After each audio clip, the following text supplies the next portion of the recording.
Vamos a continuar con el estudio del Evangelio de Juan y acompáñenme al texto que vamos a estudiar el día de hoy, que es el capítulo 1, versículo 29 hasta el versículo 34. Vamos a ver el día de hoy el testimonio de Juan el Bautista acerca de Cristo. ¿Se acuerdan que la vez pasada vimos el testimonio de Juan el Bautista acerca de sí mismo? Pero ahora va a hablar acerca del testimonio de Cristo. Va a hablar de Cristo ahora, aunque ya lo ha hecho anteriormente, pero ahora va a enfatizar quién es Cristo. Notamos, dice el versículo 29, el siguiente día vio Juan a Jesús que venía a él y dijo: He aquí el Cordero de Dios que quita el pecado del mundo. Vamos a hacer una pausa aquí para poder entender qué significa esto. No podemos avanzar, hermanos, sin comprender realmente la importancia y la trascendencia de lo que Juan está declarando acá.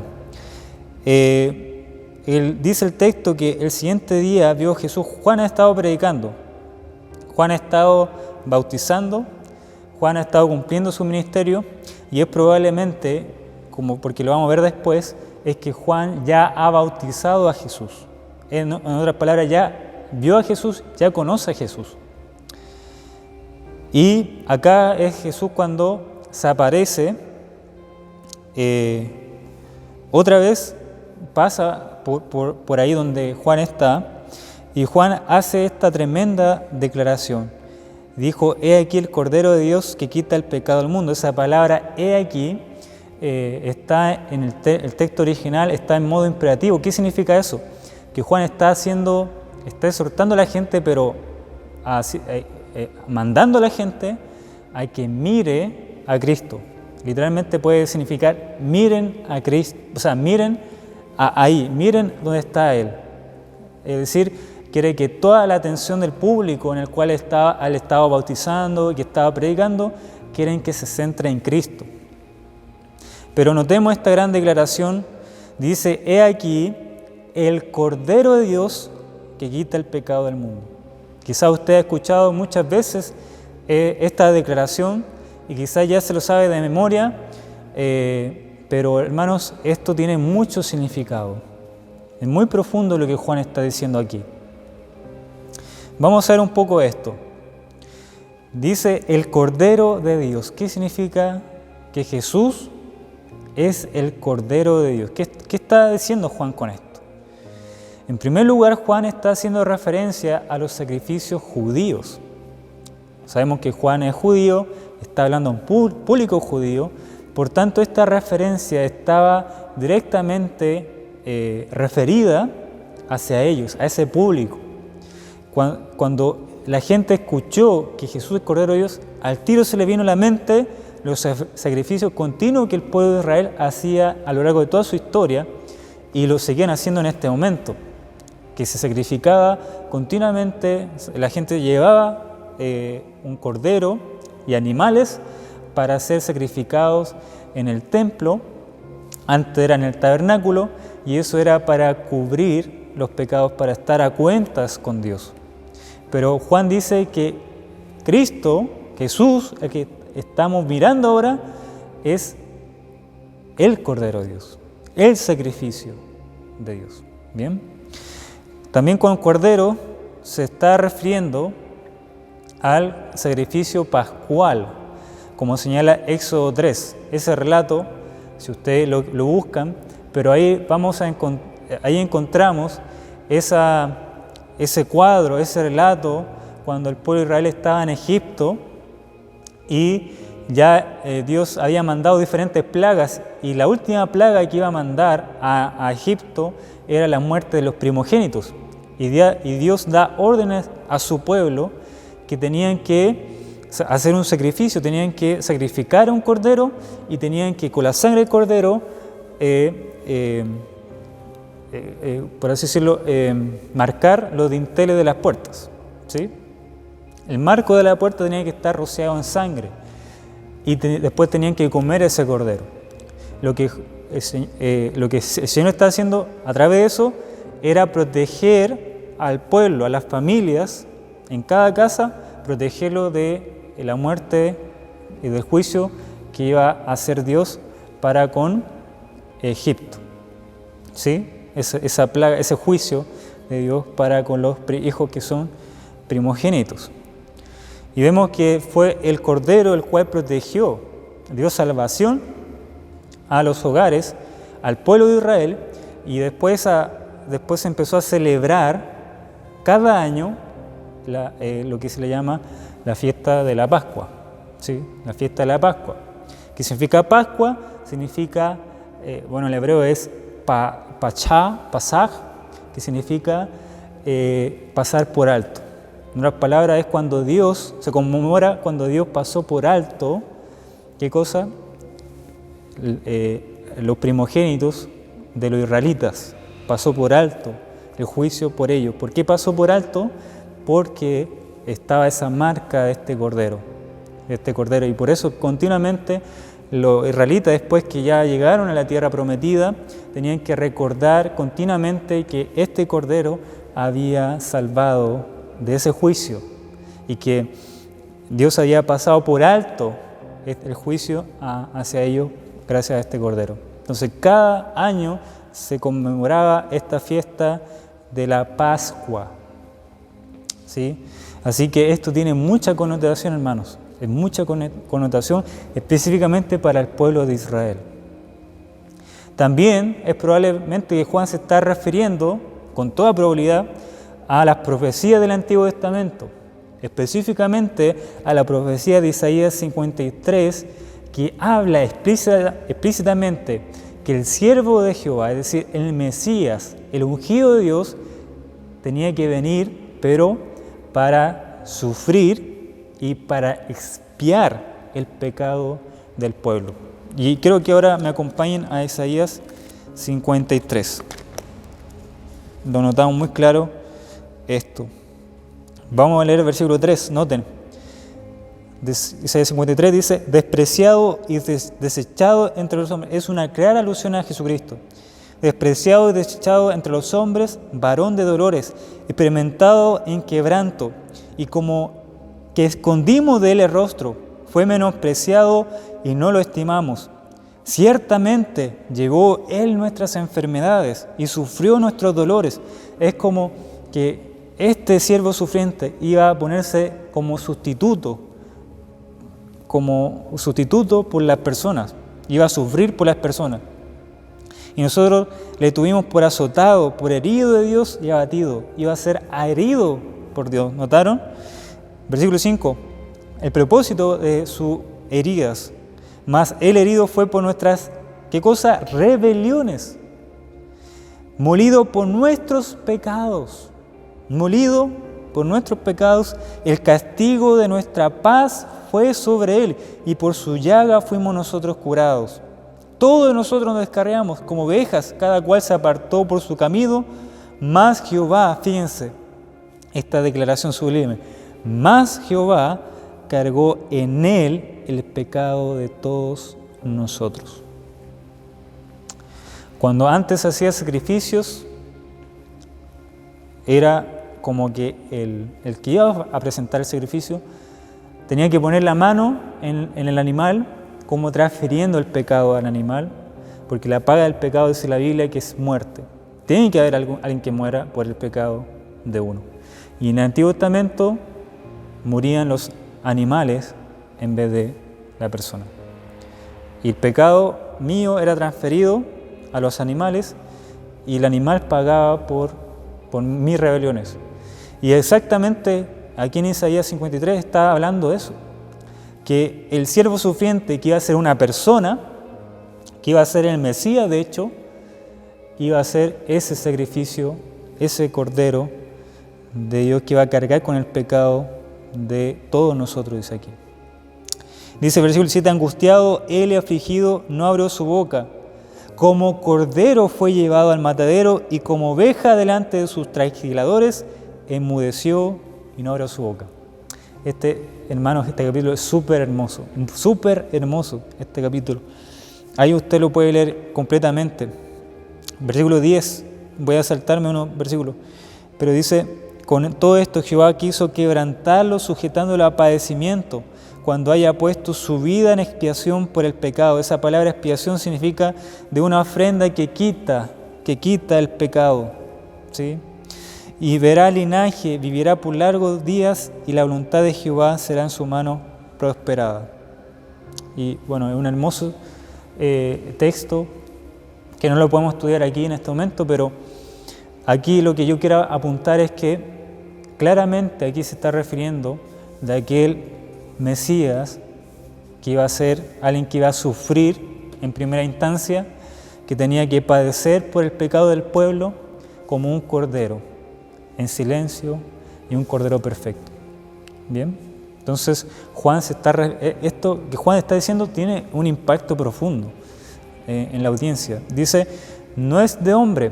Cuando habla de el Cordero de Dios, se refiere entonces que no es que un hombre, porque antes los hombres hacían estos sacrificios continuamente, pero este sacrificio no es de los hombres, no es de un hombre. Dios no quiere llamar sacrificios de hombres, sino que como los sacrificios del hombre fueron imperfectos y era una sombra nomás de lo que Cristo iba a hacer, apuntaba a todo, era un tipo, un símbolo de lo que Cristo iba a hacer, el Mesías iba a hacer en la cruz del Calvario. Entonces no es de hombre, sino ahora es una ofrenda perfecta por Dios. Es una ofrenda perfecta hecha por Dios. Dios tiene que ahora intervenir. El hombre no pudo, peca, continuamente peca, pero ahora la ofrenda perfecta la tiene que entregar Dios mismo. Miren, noten Romanos 3:25 esto. Si me acompaña Romanos 3:25.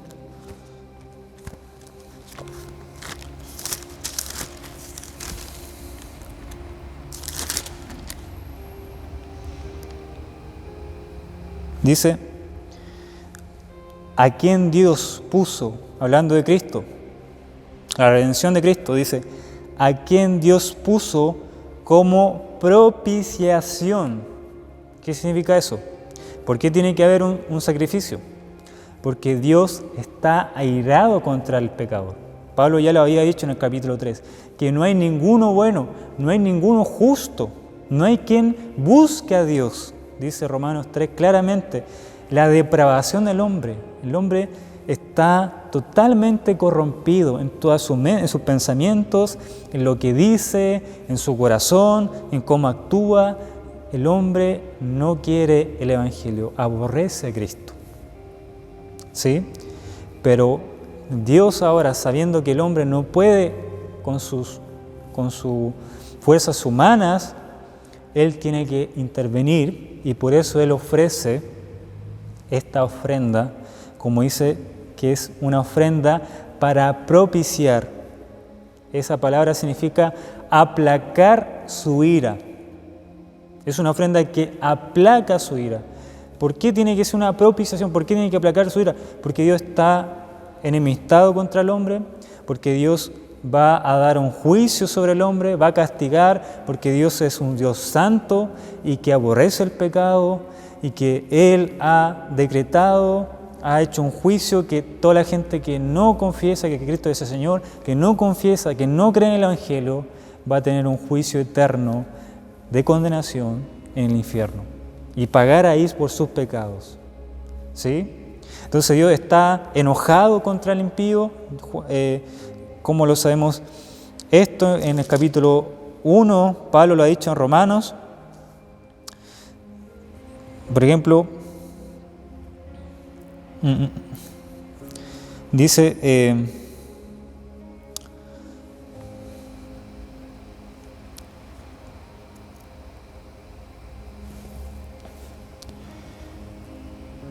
...18, porque la ira de Dios se revela desde el cielo contra la impiedad e injusticia de los hombres que detienen con injusticia la verdad. Capítulo 2, versículo 5, pero por tu dureza y por tu corazón no arrepentido atesoras para ti mismo ira para el día de la ira y la revelación del justo juicio de Dios. Dios ha determinado que un día va a haber un justo juicio de Él y que nadie va a escapar de ese juicio. ¿Sí? y que la ira de Dios va a ser desatada. Dios está preparándose, está atesorando su ira para ese momento. Y si no hemos entendido el Evangelio, si no hemos arrepentido por la palabra del Señor, no hemos arrepentido y no hemos abrazado esta ofrenda que Dios puso, ese juicio esa ira va a ser desatada sobre nosotros. Pero esa ira fue desatada, ¿dónde? En la cruz, en este sacrificio. Por eso, hermano mío, cuando el Señor Jesucristo está en el huerto de Getsemaní, lloraba, ¿verdad? Sufría, su cara estaba sudando de sangre, totalmente con temor, con pánico. ¿Por qué tanto sufrimiento del Señor en Getsemaní? Ese dolor de su alma. Porque Él iba a perder la comunión íntima con su Padre. Esa comunión perfecta que nunca se había interrumpido, eterna, se iba a interrumpir cuando iba a cargar el pecado de nosotros en la cruz. No vamos a entender eso porque nuestra mente es limitada. Tanto amor que Cristo tenía para con su Padre que no quería separarse de Él. Pero hay otra razón, porque el Señor ora en Getsemaní y dice: pasa de mí esta copa. Si nosotros estudiamos el Antiguo Testamento, estudiamos por ejemplo Isaías, nos damos cuenta de que cuando la Biblia habla de copas, habla de la ira de Dios, el derramamiento de la ira de Dios. Imagínense, Cristo entendía la ira de su Padre, entendía la ira santa y temblaban sus pies ante esa ira, ese furor. Y en la cruz del Calvario iba a recibir toda esa ira. Por tanto, hermanos, la propiciación es una doctrina importante que nosotros tenemos que entender. Este Cordero de Dios es para aplacar la ira de Dios. Y nosotros obtenemos esa protección, por así decirlo, o que se aplaque la ira de Dios sobre nosotros, creyendo por fe en ese sacrificio. ¿Sí? Creyendo con todo nuestro ser en que ese sacrificio nos puede salvar de esta ira venidera.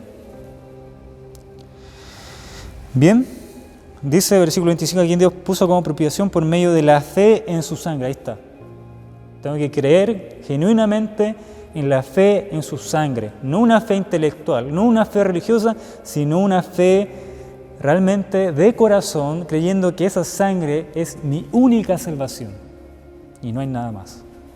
No son mis obras, sino que, hermanos, los evangélicos, porque siempre uno critica a los católicos, pero los evangélicos se comportan igual, creyendo que la salvación es por obras, por venir a la iglesia, por cantar bonito, por orar, por leer la Biblia y un montón de cosas, de ritos, pero aquí está el Evangelio.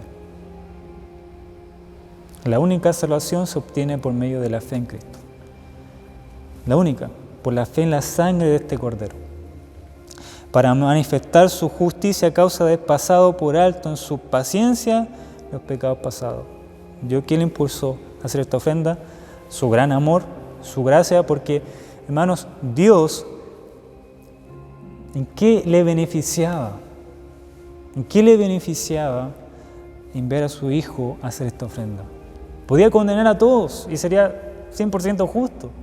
Podía condenar a todos sin sacrificar a su Hijo.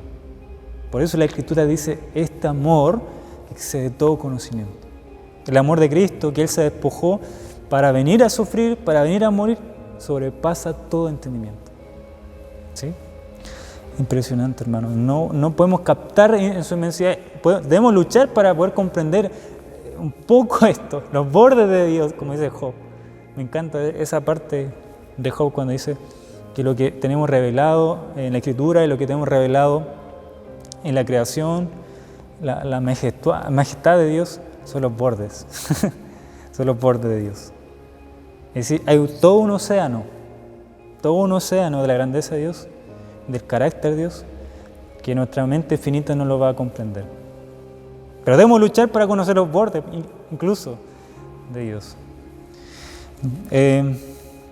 Vamos a seguir con la otra frase que dice que quita el pecado del mundo. ¿Qué se refiere acá? No cubre, sino quita. ¿Notaron? Quita el pecado. Esto es también sublime. Los sacrificios del Antiguo Testamento los pecados eran cubiertos, por así decirlo. Es como si usted se manchara su ropa y se pusiera otra encima, pero sigue la mancha ahí, ¿me entiende? Sigue el pecado ahí. Bien, entonces era algo que cubría por algo momentáneo, algo limitado, algo que es imperfecto. Pero el sacrificio de Cristo es perfecto. ¿Por qué? Porque yo peco y puedo tener toda mi camisa manchada por el pecado, pero es Cristo que en su sacrificio me limpia completamente. Y ahora a los ojos de Dios me ve como santo en Cristo. Ya no ve mi pecado. ¿Por qué? Porque Cristo lo quitó. Ese es el sacrificio. Primera de Juan 3:5 podemos notar aquello. A ver, vamos a leer el texto. Primera de Juan 3:5.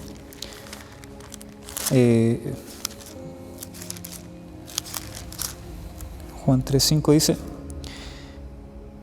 y sabéis que Él apareció, hablando de Cristo, para quitar nuestros pecados, y no hay pecado en Él.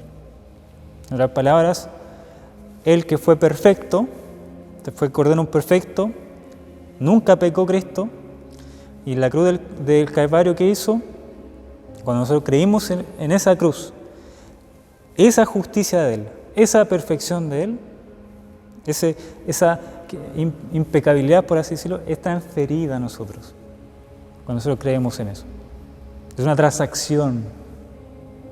Y ahora nosotros somos inocentes, somos justos delante de Dios, porque Él se hizo culpable. Y ahí vamos a ver que este es un sacrificio, entonces, sustituto, ¿sí? O como los teólogos le llaman vicario. Vicario, ¿qué significa? Uno en lugar de otro. O sea, uno en lugar de otro. El Papa le llama a los católicos vicario de Cristo. ¿Qué está diciendo? Que dicen los católicos es que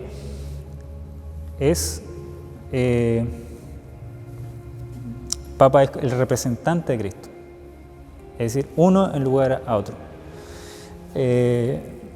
Y lo que hizo Cristo es ponerse en la cruz en representación de nosotros. Se puso en nuestro lugar. 2 Corintios 5:21. Noten esto, hermoso texto. 5:21 dice: al que no conoció pecado, ¿qué dice? Por nosotros lo hizo pecado. ¿Quién lo hizo pecado? Está hablando Dios de Cristo. Dios lo hizo pecado. ¿A quién? Al que no conocía pecado. En la cruz del Calvario lo hizo pecado para que nosotros fuésemos hechos justicia de Dios en Él. Hechos justicia de Él. Es decir, lo hace culpable para que nosotros seamos declarados justos. Nosotros merecíamos estar ahí y ser condenados, pero Él quiso ponerse en nuestro lugar, ser nuestro sustituto, nuestro representante. Wow, hermanos, aquí hay mucha riqueza en esto, pero por el tiempo no podemos abordar cada punto, porque esos términos son más profundos de lo que podemos estudiar, pero entendemos de la sustitución. Dios hizo pecado a Él para que nosotros seamos declarados justos. Y eso se podía hacer eso. Dios determinó hacer eso. No había otra manera para que nosotros fuésemos salvos.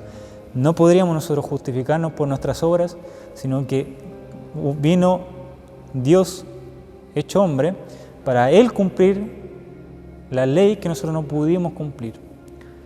Y para que Él sea declarado culpable y nos transfiera esa justicia a nosotros. vino a solucionar el problema central del hombre.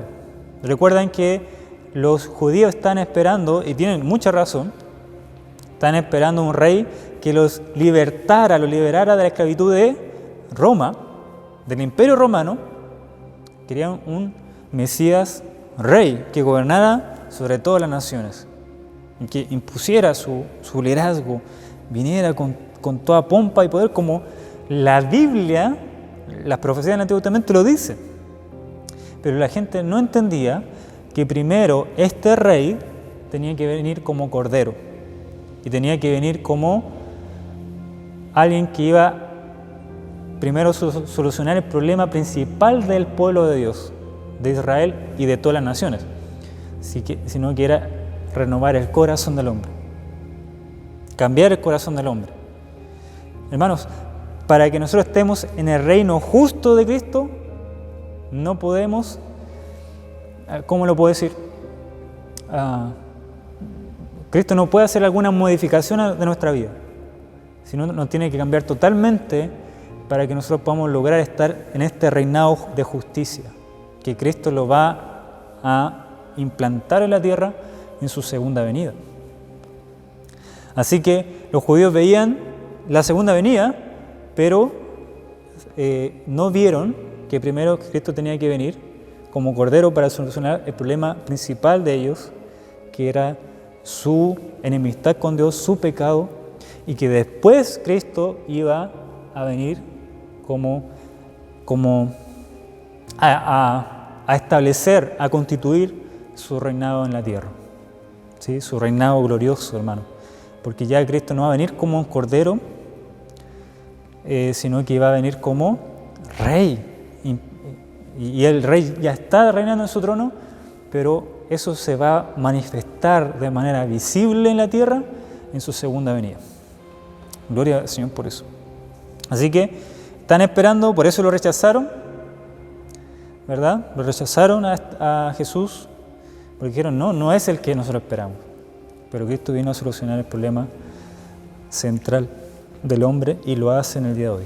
La gente quiere muchas cosas, quiere tener una buena salud, ¿sí? Que Cristo le dé buena salud, que Cristo le dé más riquezas, que Cristo le solucione un montón de cosas, pero no se da cuenta que el principal problema del hombre es su pecado, es su vida pecaminosa, y que está enemistado con Dios, y que Dios está airado contra él. ¿Entienden eso? Que espera un juicio de Dios. Que el Dios vivo y verdadero no es el Dios que se imaginan. No se imaginan. El Dios que se plantea hoy es que no castiga. El Dios, ¿cómo me haga? Sí, Dios es misericordioso, y nos quedamos con un Dios de amor y misericordia, pero no entendemos, hermanos, que el Dios de la Biblia, en el Antiguo Testamento, destruyó a todas las naciones con un diluvio. A toda la humanidad como con un diluvio. Guaguas, mujeres, niños, hombres, mujeres, todos. ¿Cómo Dios hizo eso? ¿Cómo si es misericordia? Porque Dios, hermano, es justo. Y si Él quiere aplicar la justicia sobre nosotros, todos deberíamos morir ahora mismo, ser consumidos por Él. Pero Él puso, porque lleno de gracia, a Cristo. Y en Él solamente, no hay otro en que este Cordero podemos tener salvación. Bien, vamos a avanzar. No solo a Israel, que quita el pecado del mundo, ¿notaron? Esto es impactante lo que dijo Juan. No solamente Israel, sino que este sacrificio se puede obtener, esta salvación, a todo el mundo. Este sacrificio es para todos aquellos que van a creer en Él, los que creen en Él.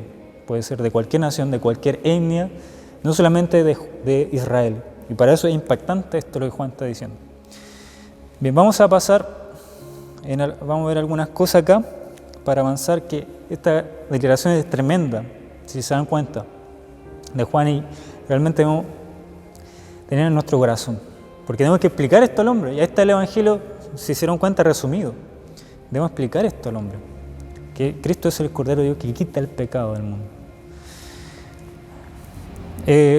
Ahora Juan va a apoyar esta gran declaración, a través de algunos argumentos. Va a decir el versículo 30 que él ya ha predicado anteriormente acerca de Cristo. Ahí usted puede notar en el pasaje que el antes de mí, que es primero que yo, Juan ya ha estado predicando, le dice a la gente, yo lo he estado anunciando de antemano. Y después habla de su desconocimiento en el versículo 31. Yo no le conocía. ¿Qué está diciendo Juan con eso? Que él no se puso de acuerdo con Jesucristo. No es que esto es algo falso, una estafa para la gente, sino que él no conocía a Cristo, pero lo conoció ¿cuándo? Le va a decir cuando fue el bautismo, antes, ¿verdad? Versículos 32 y 33, fíjense. También dio Juan testimonio diciendo, vi al Espíritu que descendía del cielo como paloma y permaneció sobre él. El Espíritu del cielo bajó en forma de paloma en Jesús.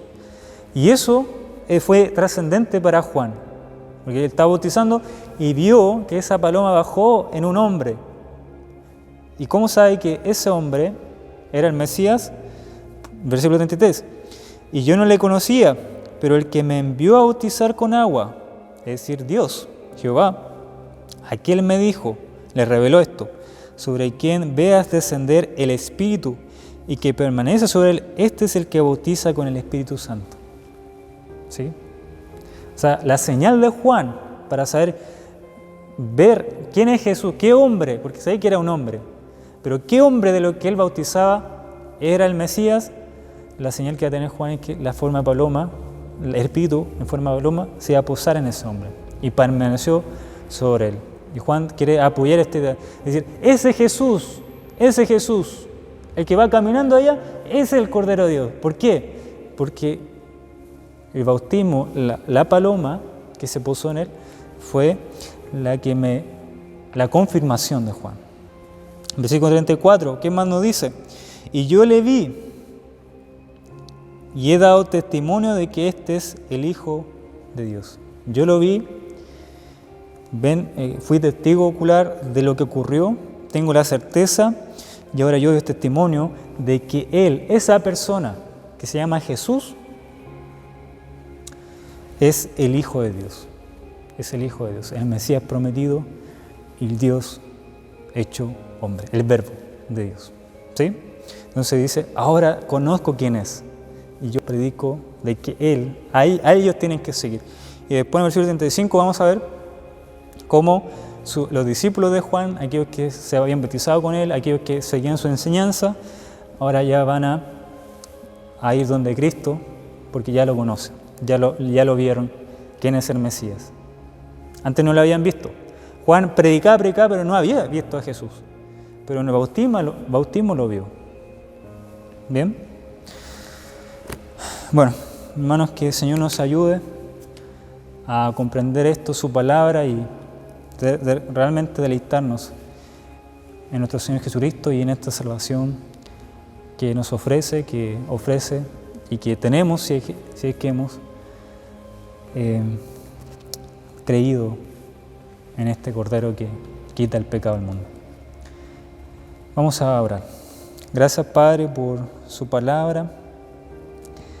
Que esto sea un estímulo, Señor, para agradarte en todo lo que hacemos, un estímulo para poder servirle, un estímulo en tiempo de prueba también, Señor, de entender que Cristo es el Cordero que quita el pecado y que nos quitó el pecado a nosotros, Señor, y que podemos darle alabanza y honra a este Cordero, como dice Apocalipsis 5, que merece toda gloria y honra por los siglos de los siglos. En Cristo Jesús. Amén.